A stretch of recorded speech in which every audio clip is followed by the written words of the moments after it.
Assalomu alaykum. Bugun sizlardan uy sharoitida qaymoq tayyorlaymiz. Agar men bu qaymoqni avvalroq tayyorlashni bilganimda, bozordan 75 mingga qaymoq sotib olmasdim. Qarang, qanaqa zo'r qaymoq, quyuq. O'z xohishingizga qarab quyuq, suyuq tayyorlashingiz mumkin. Videoni oxirigacha ko'ring. Sizga qanday tayyorlashni o'rgataman.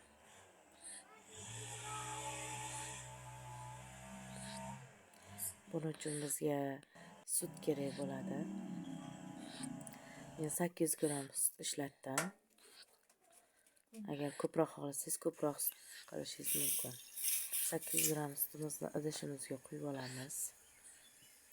200 gram sariyog' ishlatdim. 200 gram sariyog'imizni sutga solamiz. Sariyog'imizni erigancha yaxshilab aralashtirib olamiz. Sutimiz qaynab ketmasligi kerak. Sariyog' erigancha aralashtirib turamiz. Sut qaynab ketmasligi uchun. Sariyog'imiz eridi. Qaynashdan oldin sutda chekkalarda ko'piklar bo'ladi-yu, mana videoda ko'rsatdim. Xuddi shunaqa holga kelganda olovda o'chiramiz.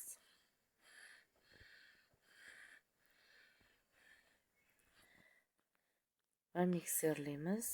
Mikserda past skorsda, birinchi past skorsda mikserlaymiz. Skorsini ham ko'rsatib o'tdim. Agar qaynog'ingiz suyuq bo'lishini xohlasangiz, 10 minut mikser qilsangiz bo'ladi.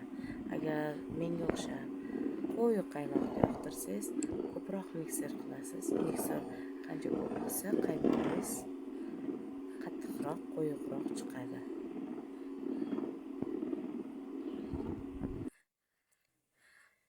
Mikserlab bo'lganimizdan keyin bankaga, balaytirlik bankaga quyib, ustidan paket yopib, xolodilnikka 15 soatga olib qo'yamiz. 15 soatdan keyin olamiz.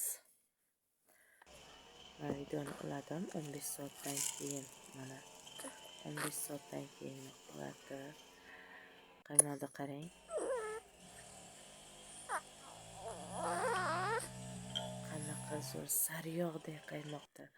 Nonga yoqib bemalol yeysiz. Ta'mi ham o'zgacha zo'r. Agar videom yoqqan bo'lsa, kanalni kuzatib boring. Like bosib qo'ying. Yaqinlaringizga ham ulashib qo'ying. Bu qaymoqni bemalol shirinliklarga ishlatsangiz ham bo'ladi.